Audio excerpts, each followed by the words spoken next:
Hello दोस्तों, आज की हमारी कहानी है लाचार माँ।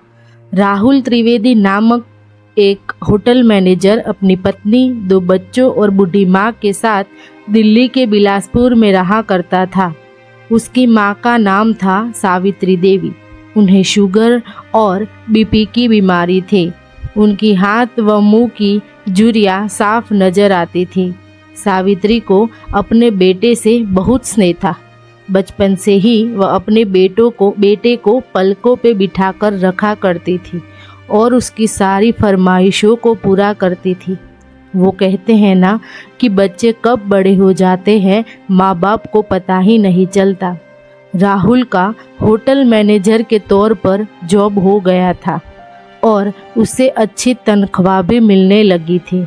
एक दिन वह अपनी माँ से कहता है कि जब तक घर का मरम्मत का काम खत्म नहीं हो जाता आप वृद्धाश्रम में रह लो। ममता से भरी माँ बेटे की बातों को सुनकर वृद्धाश्रम जाने को तैयार हो जाती है।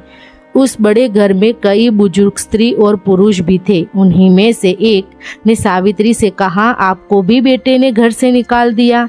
सावित्री ने चीट कर एवं बड़े अभिमान से कहा, नहीं नहीं, मेरा बेटा ऐसा नहीं है। वह तो श्रवण कुमार है। वो तो उसके घर में मरम्मत का काम होने वाला है, इसीलिए 1 सप्ताह के लिए मैं यहाँ रहने आई हूँ। रहने दीजिए सावित्री जी, ये सब बहाने हैं, बुजुर्ग ने कहा। सावित्री का समय उन नए दोस्तों के साथ कटने लगा, पर उसका ध्यान घर पर ही लगा रहता था। 7 दिन बीत चुके थे पर सावित्री का बेटा नहीं आया और न ही उसका कोई फ़ोन आया। तब सावित्री ने ही बेटे को फ़ोन लगाया और पूछा, कब आ रहे हो लेने? बेटे ने काम का बहाना करके फ़ोन काट दिया। कुछ दिन और बीत गए पर वह नहीं आया।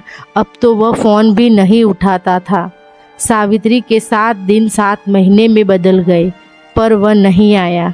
आखिरी सांस तक यह इंतज़ार ही